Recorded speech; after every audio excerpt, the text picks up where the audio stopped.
नमस्ते दोस्तों, आप लोगों का बहुत बहुत स्वागत है मेरे इस चैनल पे। दोस्तों, आज हमारे पास एक रिपेयर के लिए LG का टीवी आया हुआ है। इस टीवी में चाइनीज़ किट लगा हुआ है। इस टीवी में जो प्रॉब्लम है, आप लोग इस प्रॉब्लम को गौर से देखिए।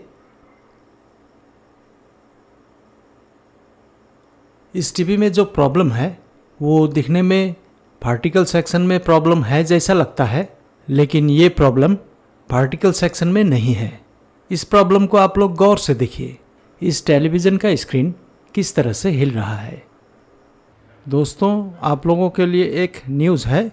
जिन्होंने भी CRT टीवी रिपेयरिंग कोर्स नहीं किया है, उनके लिए खुशखबरी है।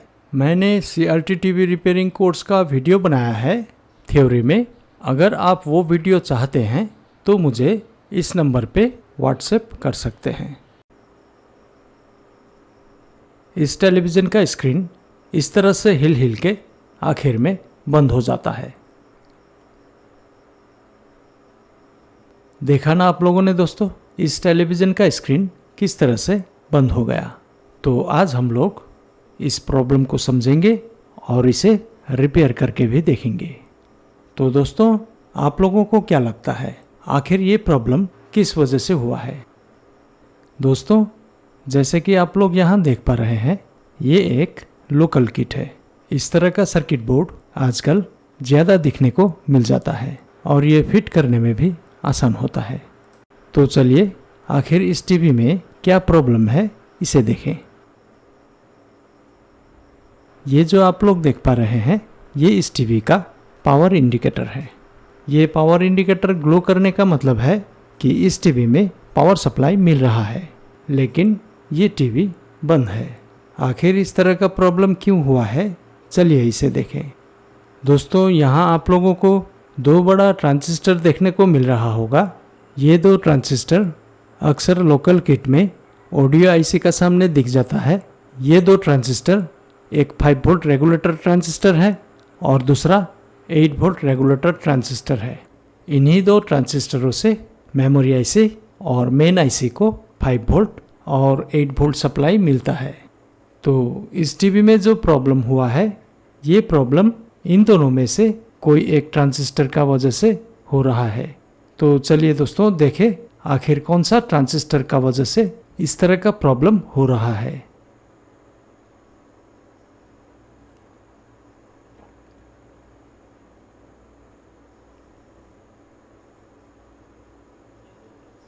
ये जो ट्रांजिस्टर है, इस ट्रांजिस्टर को मैंने टेस्टिंग के लिए यहाँ लगाया है। इस जगह पे ये ट्रांजिस्टर लगा हुआ था। ये 8 वोल्ट रेगुलेटर ट्रांजिस्टर है। इस ट्रांजिस्टर का नंबर है C8080। लेकिन दोस्तों, यहाँ मैंने एक अलग नंबर का ट्रांजिस्टर लगाया है। ये जो ट्रांजिस्टर है, इस ट्रांजिस्टर का नंबर है C2482। दोस्तों, ये जो ट्रांजिस्टर है, ये ट्रांजिस्टर 8 वोल्ट में लगाया जा सकता है और 5 वोल्ट में भी लगाया जा सकता है। ये ट्रांजिस्टर दोनों जगह काम आता है। ये जो ट्रांजिस्टर है, इस ट्रांजिस्टर में ज़्यादा हीट सहने की क्षमता होती है, इसीलिए ये ट्रांजिस्टर जल्दी खराब नहीं होता है। तो चलिए दोस्तों, इस ट्रांजिस्टर को फिट करके दोनों रेगुलेटर ट्रांजिस्टरों का वोल्टेज मेज़र करके देखें। तो दोस्तों, मैंने इस ट्रांजिस्टर को आगे से लगा दिया है। तो अब इन दोनों ट्रांजिस्टरों का वोल्टेज चेक करके देखें।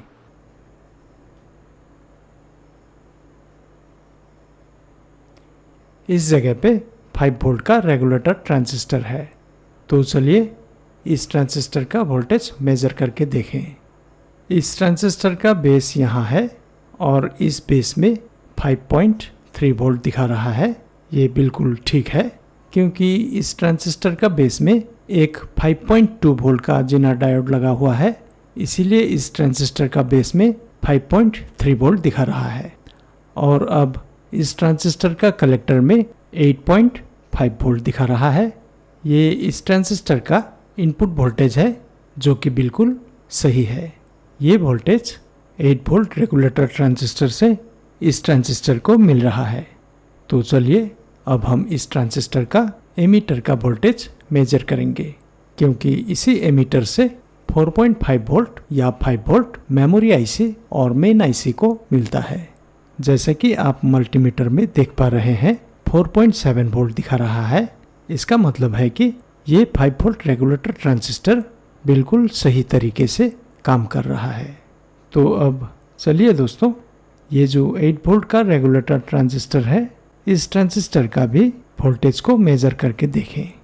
दोस्तों, इस ट्रांजिस्टर का बेस टर्मिनल में लगभग 8 वोल्ट का आसपास होना चाहिए, क्योंकि इस ट्रांजिस्टर का बेस में भी एक जिनर डायोड लगा हुआ है। उस जिनर डायोड का वोल्टेज है 8.2 वोल्ट। तो जैसे कि आप लोग देख पा रहे हैं, यहाँ 8 वोल्ट दिखा रहा है। ये बिल्कुल सही है, इतना ही होना चाहिए। तो चलिए अब हम इस ट्रांजिस्टर का इनपुट टर्मिनल में वोल्टेज मेजर करके देखेंगे, यानी कि कलेक्टर। इसी कलेक्टर में पावर सप्लाई का सेकेंडरी साइड से एक रेजिस्टर के थ्रू इस ट्रांजिस्टर में 12 वोल्ट का आसपास इनपुट होता है। जैसे कि आप लोग देख पा रहे हैं, इस मल्टीमीटर में 11 वोल्ट शो कर रहा है। इसका मतलब है कि यहाँ भी वोल्टेज ओके है। अब हम एमीटर में वोल्टेज चेक करेंगे। ये जो एमीटर है, इस एमीटर टर्मिनल से मेन आईसी को 8 वोल्ट मिलता है। तो चलिए इस एमीटर में वोल्टेज चेक करें। जैसे कि आप लोग देख पा रहे हैं, इस 8 वोल्ट रेगुलेटर ट्रांजिस्टर का एमीटर में 7.3 वोल्ट शो कर रहा है। इसका मतलब है कि ये ट्रांजिस्टर बिल्कुल सही काम कर रहा है। ये जो 7.3 वोल्ट है, ये 7.3 वोल्ट CRT बेसबोर्ड में इनपुट होता है और एक रेजिस्टर होके मेन आईसी में इनपुट होता है। यहाँ देखिए, यहाँ पे एक रेजिस्टर है।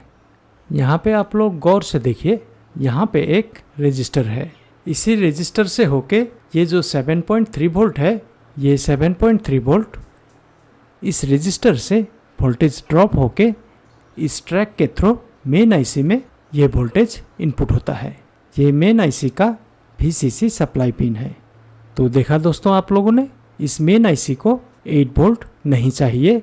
इस मेन आईसी को एक रेजिस्टर के थ्रू इस 8 वोल्ट को ड्रॉप करके दिया जाता है, जो कि 3.1 वोल्ट होता है। तो अभी इस रेजिस्टर में वोल्टेज मिल रहा है। इसका मतलब ये सर्किट अभी काम कर रहा है। तो चलिए दोस्तों, 8 वोल्ट रेगुलेटर ट्रांजिस्टर चेंज करने के बाद ये टेलीविज़न ठीक हुआ है कि नहीं, इसे देखें। दोस्तों, आप लोगों के लिए एक न्यूज़ है।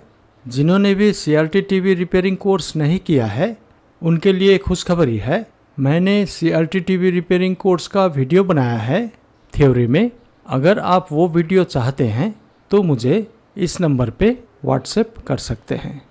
CRT TV रिपेयरिंग कोर्स का वीडियो देखने के बाद अगर आप चाहते हैं तो LED TV repairing basic knowledge का वीडियो के लिए आप मुझे व्हाट्सएप कर सकते हैं।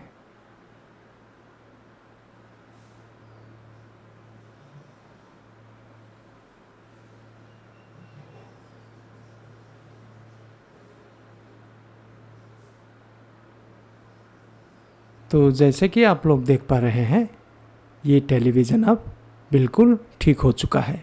इस तरह का नॉलेज अगर आप लोगों को चाहिए तो मेरा चैनल को सब्सक्राइब कर लीजिए, अगर सब्सक्राइब नहीं किया हो तो, ताकि मैं जब भी एक अच्छा वीडियो अपलोड करूं तो वो वीडियो आपके पास जल्द से जल्द पहुंच जाए। इस वीडियो को देखने के लिए आप लोगों को बहुत बहुत धन्यवाद।